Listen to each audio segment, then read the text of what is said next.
Hi, I'm Lorne Gertner, and I am Canadian.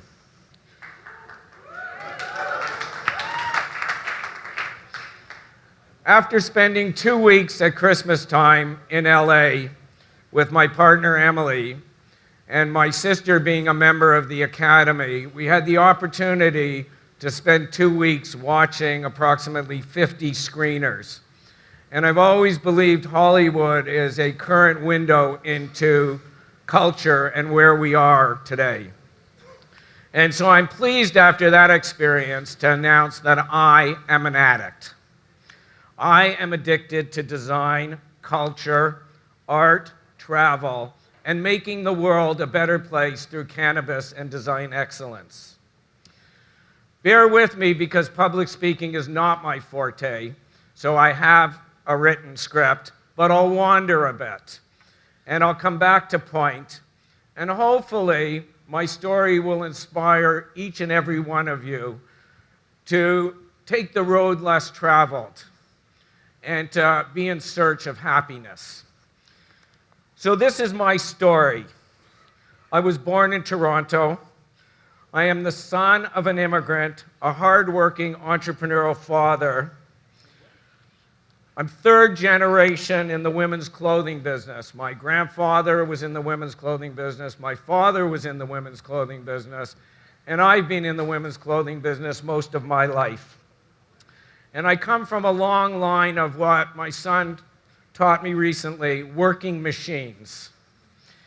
And fortunately, my mother was a hippie. And my parents got divorced when I was 16, and my father went on to build one of the largest clothing companies in the world. And my mother moved to Northern California and started growing cannabis. So it's in my DNA. I'm not here by accident. My mother and my father encouraged me, like most of my generation, to have a profession. Get a profession so we don't have to worry about you. Work hard, have children, and you will be happy. I'm not sure that formula works, but I went to architecture school, became an architect, and graduated. And today I'm a partner in an architecture firm that is global. We were just acquired by the second largest architecture firm in the UK called Building Design Partnership. But for me, there was so much more that I wanted to do. So I traveled and I saw the world, and I became a real estate developer. And it was my first experience at being involved in a dirty, smelly industry. I started out in the construction industry. At 18, I worked on a 23-story high-rise. I learned how construction worked. And I was part of a movement that brought design to construction and built a design-based development company. And so it was my first experience at disrupting a traditional industry. And from there, I went into my father's business, the family business, which was a women's clothing company.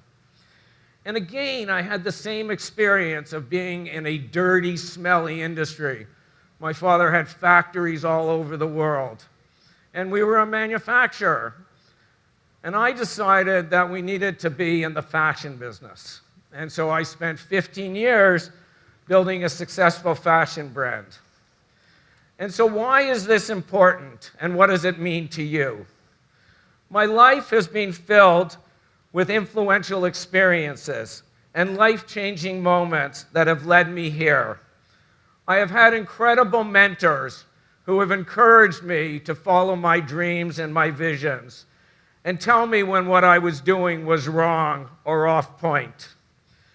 There's so many things I could say about growing up Jewish, about being a father of 4 children, and all the twists and turns in my life, and being different and finding my way. All I ever wanted to do and want to do is be great at what we do and what I do. My mantra has been to make the world a better place through culture, design excellence, and cannabis. So let's talk about cannabis. Every one of you is part of an incredible trillion-dollar industry.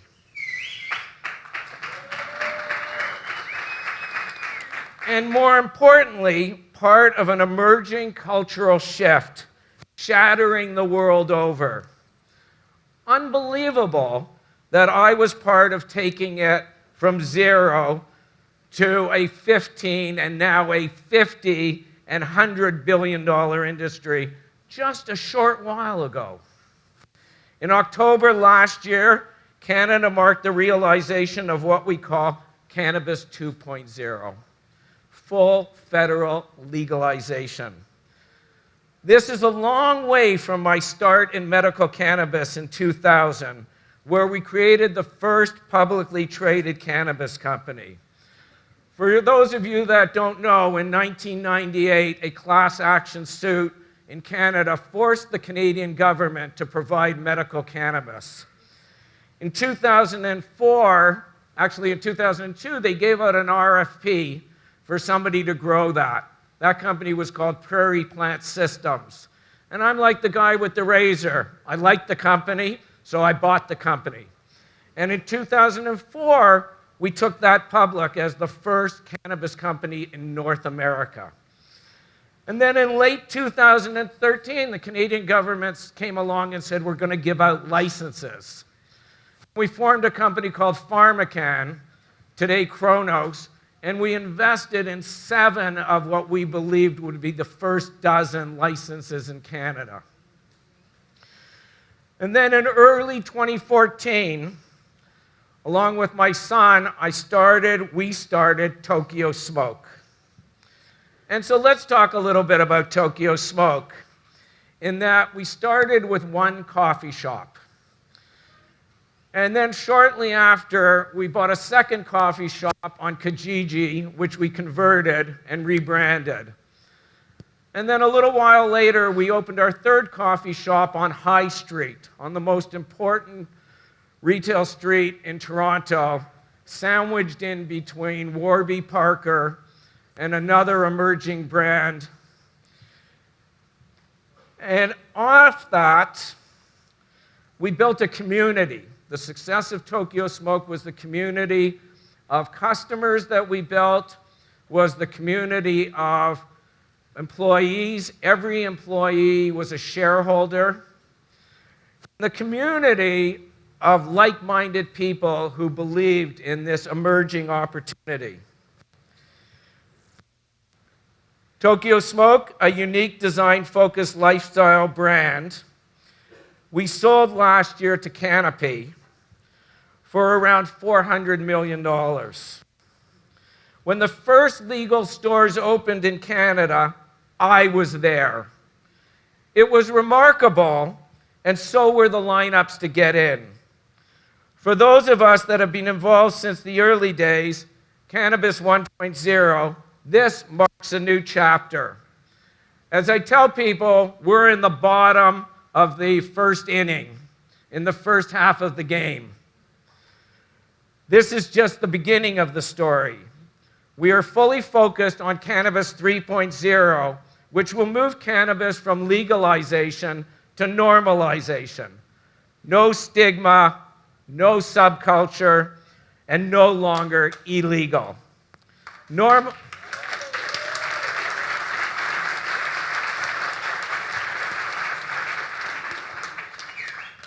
Normalization is now seeing the participation of big pharma, of big alcohol, big banks, and big tobacco. In the last 6 months, we've seen the largest tobacco company in the world make an investment in the company that I started, Cronos. And last year, we saw the largest, or one of the largest alcohol companies in the world, Constellation Brands, make a $5 billion cash investment in Canopy. Normalization means that consumption of medical, and I stress medical, and recreational cannabis will evolve dramatically from where we are today. Unique products with infusion into ingestibles like gum, wine, beer, and chocolate. Innovative small market players will lead the way, creating new paths for big brands. While federal legalization in the US will be the biggest outcome of Cannabis 3.0, many other countries around the world will become fully legal before that. And medical cannabis will be huge. This is now shifting to a global opportunity, and there are many strategic moves happening right now in this room, in Panama, and around the world. Our latest venture, Canna Global, has invested and partnered with individuals, startups, and established players all around the world to advance innovation in cannabis. And by the way, we're currently raising money for anybody who's interested in investing in the cannabis industry. From beauty to food to lifestyle to health and wellness, we are looking to disrupt everywhere we can. And we are committed to not breaking federal law. So let's talk culture. All of you are part of a dramatic shift in cannabis culture. But right now, there is still a lot of work to be done to destigmatize everything associated with this product. From a cultural perspective, we understand that consumption will eventually move beyond private spaces. And while smoking may still be restricted, there will be an opportunity to create new and unique consumption experiences for cannabis. We are currently developing the Ministry, a cultural institution providing immersive experiences, education, unique event, and lounges for guiding and hosting consumption. We will open the first location in Toronto in 2019. We will become the authority of all things cannabis, and our 5-dot rating system will be recognized everywhere.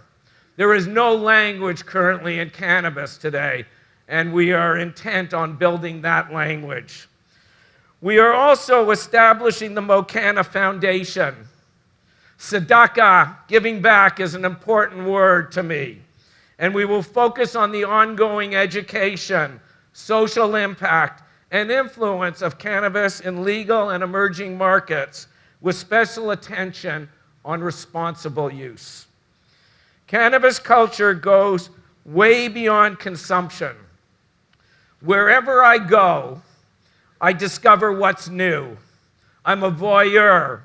I seek influences and to influence where I can, to create opportunities and to build relationships and cities and a near future. But all over the world, I've seen countries devastated by the loss of their primary industries. In Lesotho, I met the king, and he spoke about the injustice in his country has experienced from bringing outsiders in. The largest diamond in the world was found in Lesotho, and they raped the country. Not dissimilar to Hawaii, where it was once the largest provider of pineapples in the world, something like 80% of the world's supply. And today, they don't produce one pineapple for export. In Jamaica, where we currently employ more than 300 people, they were once the largest producers of bananas in the world. Today, they don't grow a single banana for export. Interesting. Hemp and cannabis could be the biggest shift in agriculture this decade, and growing it is a powerful way to reinvent and re-employ people, resources in these countries and beyond. Emily and I had an incredible weekend last weekend because we got to spend the weekend with Sting. And Sting currently has a Broadway production about Newcastle, where he was born and grew up. And it's all about the devastation of the primary industry, which was shipbuilding. And he, like the rest of us, is looking to cannabis as a way to reinvigorate a city and a country. And most importantly, this will allow us to make the world a better place, as this is a global opportunity to create a sustainable global economic plan. What about design excellence? Disruption is the new norm, and design is influencing everything. Cannabis has a rich history, one that has existed for centuries and been influential for decades. Sadly, it still lives in the fringes. Design has the power to change, define, and build significant influence. Everything our group touches will have design embedded. Our goal is to make the world a better place by combining cannabis and culture and design excellence. Enjoy the conference. Enjoy Panama. I thank you all for coming today, and I am humbled and honored to speak at CannaTech. Thanks again to Saul and his team, and the conference organizers, and to my fellow speakers. I will be here all day, and I am Lorne at Tokyo Smoke. Enjoy. Thank you.